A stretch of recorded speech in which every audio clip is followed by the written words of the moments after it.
these training sessions, isn't he? Yeah, just doing some keep your peace before they came out as well. He's obviously still got it.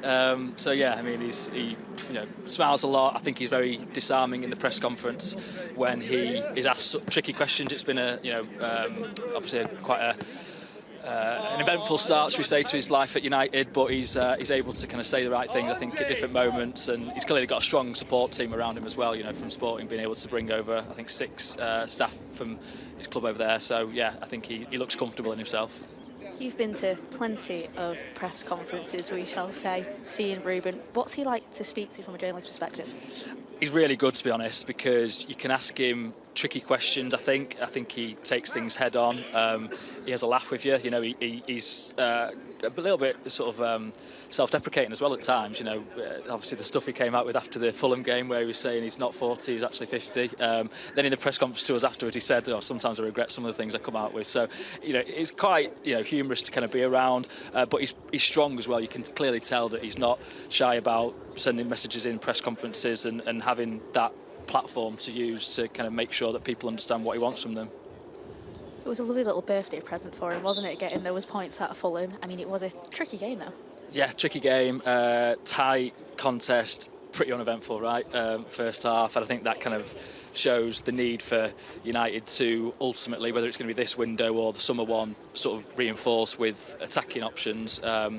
But luckily, they stuck together, right? They had the team plan was at least able to sort of nullify Fulham, and I thought Fulham were going to be really tricky opponents because they've been really good this season, particularly at Craven Cottage. They're able to pick away through teams, and they weren't able really to do that. I know United didn't really have a shot until I'm counting Matthijs de Ligt's shot as a shot on goal at least, but obviously Martinez being the one that actually got the kind of meaningful shot on goal. But Fulham weren't really doing that much either, to be honest, and so I feel like, okay, it was a sneaky one, but they've been unlucky in other moments. So, and shall we say, I think that the players usually go through when they're back from injuries. I think we saw Lenny Yoro go through it. We saw Luke Shaw go through it, and then we've seen Darren Fletcher go through it with Ruben Amorim. Okay, so this is for his 40th birthday, right, for Ruben? Do you know why it's for Darren as well? Was he just showing some solidarity there? I mean, Darren does what he wants to do. Yeah. That's what I'd say. I mean, it's good to see that it's the staff and the players together, though, isn't it? Yeah, that's what you want from a group like this. Obviously, a football season is very long. You spend a lot of time with each other. I mean, you probably see, at some moments in the season, you see them more than your own family, right? I think that's certainly the case when you're working long hours at Carrington, and the fact that they're able to kind of share those kind of moments, I think is important. Obviously, it's not the absolute be-all and end-all, but I think Ruben Amorim was saying, wasn't he, after the Rangers game, that he's looking forward to pre-season, trips like that, because that's when you're away with each other. You're able to spend some downtime when it's not just all about football, where you can have these kind of conversations that are more about life and kind of getting to know each other. And that's when, if you establish those relationships and those links, in the hard moments during the season, you can push each other and you can demand more. So I think he's kind of looking forward to actually being able to get to know his players a little bit better. We can see one of our younger players now, Lenny Yoro, and he is just bursting with confidence game by game. We actually spoke to Harry Maguire earlier on in the year, and he said that Lenny Yoro has the attributes to be elite. He's going to be in our press conference later. I mean, do you believe that too? Yeah, he obviously had a difficult game, didn't he, against Southampton, when Sulemana kind of, it was a really tricky one-on-one, and he had the beating of him, really. He went past him sort of 4 times. Amorim put that down to the fact that Yoro shouldn't have been left one-on-one with Sulemana, which I think is certainly a point to make. I think he does want his defenders, though, to be able to defend one-on-one, so that's going to be an issue to come. But everybody that I speak to really, really rates him, and I think the way that he is around on the pitch, you can see he's calm, you can see he's actually mature beyond his years, he's got that speed, he seems like he's got a real good touch on him.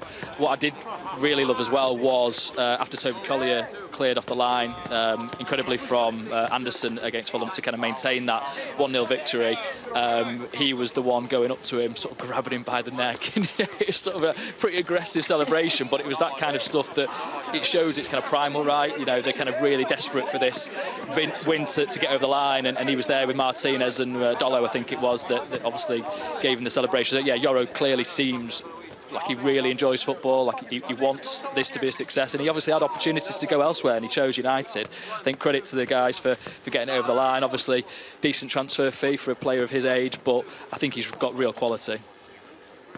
We've had a little verification as well about why that celebrations happened at the start of training. It's Darren Fletcher's birthday on the 1st of Feb. He's going to be 41. He's 1 year older than Ruben Amorim. I should have known that, shouldn't I? My birthday's soon as well. Maybe I could have got in the old gauntlet. But yeah, no, I'm not quite 40 or 41 yet, just. But 41. Yes, he's got a world of experience on Ruben Amorim, hasn't he? But I mean, as we say, Ruben's 50, so I don't know. Does Darren? I mean, Darren's been here even longer. So how old is he? 50, 60? I'll let you ask him that. Yeah. I think that you'd be a little bit braver than I would. It's like dog years, isn't it? Yeah, it could be. But it is good to see the reaction going on. We've got Luke Shaw in training too that we've just seen. I mean, he is a great character and we really hope Luke Shaw is back soon. Yeah, that's big actually. Yeah, the fact he's with the group here. I don't know if he's going to be fully with the whole training session, right? He's obviously working his way back. But Amorim said, didn't he? Was it last week or the week before that he's going to be sort of back with the group in a couple of weeks? So this, looks promising. Obviously, we've been here before with Luke Shaw. You just want him to stay fit. He's such a good player, and obviously in that position that they're looking to strengthen in this window. Obviously advancing talks with Patrick Dorgu, the left wing back from Lecce. But yeah, that's been a position that they've needed to have somebody in there that's a specialist, really. I think Dallo's done a really good job deputising there. Mazraoui obviously as well. I think they both switched, didn't they, against Fulham in that game. But Luke Shaw just offers that ability to carry the ball forward. He's got key ability in the final third. He can get assists certainly. He can also play in the back three really. And as we've seen with Martinez going forward, scoring goals. That's what Amorim wants from his centre backs on the outside, for them to get forward and be offensive as much as they are defensive. And I think that's the next step, right? Because it's felt like it's been at times a back five, whereas I think what Amorim wants ultimately is a back three with dynamic centre backs and then with wing backs that really do push on. And Luke Shaw would obviously come into that category.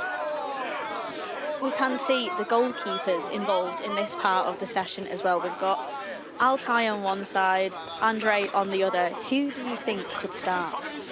Well, I think he might go for Altai, right, again? I mean, he started against Rangers, which was a little bit of a surprise, I suppose, because just because Onana's been the guy in the Premier League in European competition. Obviously, Altai played in the Carabao Cup against Spurs, and it was a difficult night for him, right? But I think the way he rebounded against Rangers, I thought he was very good, and also against Arsenal, right? That FA Cup shootout was superb, real standout moment for him, saving the penalty in normal time. I think it was a real moment for him to show that he can challenge Onana to be the number one and put that pressure on. I mean, we always said David De Gea responded when he had kind of someone on his back really, and he didn't have the number one spot all to himself.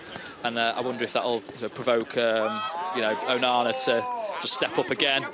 But yeah, I wouldn't be surprised if Altai starts in Romania, just because he had a really good game against Arsenal and Rangers, so you sort of feel like, okay, now it's a cup competition, allow him the chance.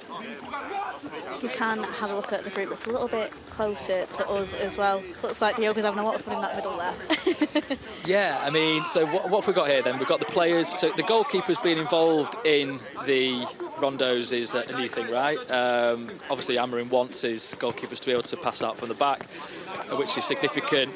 And then, okay, it's just whoever gets the ball. Okay, Cobby, disappointed. He's in the middle. On the left, we've got Matthijs de Ligt doing the splits on the right. It's all going off. Getting a hand up from Marcus Rashford, and then you've got Christian Eriksen in the middle now as well. So then I love get the drone above. So obviously that's filming everything in training, and then they've got the big screen over on the side of the pitch that can relay anything that I think they pick up on and they want to show the players afterwards. Yeah, they do have a great array of analysts behind the scenes, this coaching staff. We can have a look here at this group as well. I mean, you can see the coaches now, obviously. As much as the players are having a little bit of a laugh, the coaches are taking a look and see the intensity just picking up bit by bit. Yeah, so you've got Carlos has just blown his whistle, so he's obviously Ruben Amorim's sort of number 2 really. Carlos Fernández, who himself I think only just turned 30 recently. You've got Adelio Candido to the left of him, and he's even younger. He's in his 20s, so you've got it's a young group, but also he's got another coach with him. He's got a goalkeeping coach. He's got a fitness coach across with him.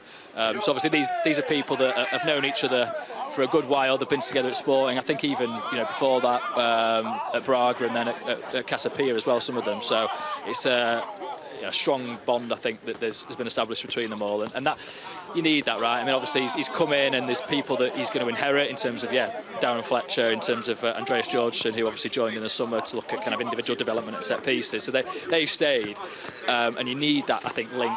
Certainly with Darren Fletcher, the history that he's got at the club, the knowledge of Manchester United, what it means to represent the shirt. I think that's really vital. But obviously you've got other elements that Amorim's, I guess, still kind of getting to grips with a little bit and finding out exactly how it all works between them and what he can get from each of them. I thought our camera up Holly was in then, to be honest, when that ball went towards her. There was some great control there. Signed her up, but now we're having a little look at our captain too, Bruno Fernández. He is just the second player to score over 10 goals in the Europa League for United. He has been really clinical and he's really getting used to that deeper role that Ruben keeps putting him into. Yeah, he keeps mixing, doesn't it? I mean, I think this is a really interesting point because Amorim said after, I forget which game it was, but a recent game where he basically said, well, I could put on 2 strikers if I want to show the fans, I want to show the media that I'm trying to win this game, but I think that would be detrimental to my team overall because they need to understand the roles that I want from them.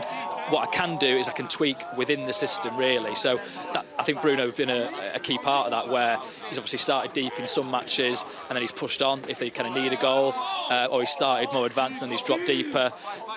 In both ways, I suppose, it feels like it could be an attacking move or a defensive move, really. I suppose if you've got more attacking players on the pitch, that naturally means that you're kind of going to create more.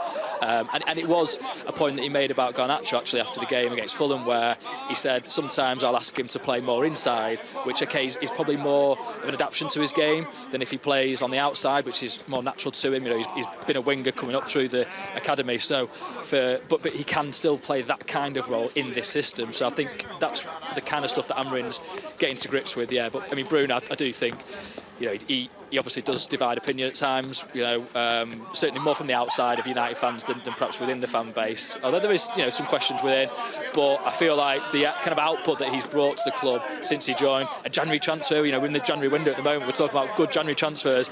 He was an incredible January transfer because he absolutely transformed that team when he did.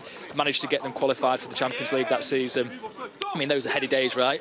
with United at the moment, where they are, thinking of Champions League qualification. But that's why the Europa League is important, right? Where if they win that competition, they're back in the big time. It's huge. I mean, you're speaking about attacking players, but someone that wanted to get into the mix was Lisandro Martinez, obviously at the weekend with a terrific goal. Yeah, terrific goal. I mean, the kind of goal that he scored was the same as not same, but similar to how he scored at Anfield, right? Where he's seizing onto a loose ball at a United attack. He's getting in front of the guy that he's marking. So I think at Liverpool it was Salah, against Fulham it was Muniz. So these are guys that could then start a counter-attack. So he stopped the counter-attack, and he's also then had a shot, which is a good shot, good strike. Okay, it needed a little bit of deflection, but that's exactly what Amorim wants. He also got forward, didn't he, for the winning goal against Rangers, putting that ball in. He's a quality player, clearly. He's obviously had some troubles this season a little bit, but I think his attitude as well is important, where you see him after the game next to Toby Collier, in his first answer, praising Toby Collier for the way that he kind of came on and then brought the energy to the side and obviously made that clearance off the line. So I thought that was a really nice moment for him to acknowledge a young player. Well, we can see that the energy is still there in this squad behind us too, as they are getting ready to go to Bucharest to face FCSB. Now, if you want to make sure you are up to date with all of the press conference details, check out the Manchester United app for that later on. And also, make sure you tune to Matchday Live tomorrow night from 6:55. Thank you very much for joining me, Laurie. Thanks for having me. See you then.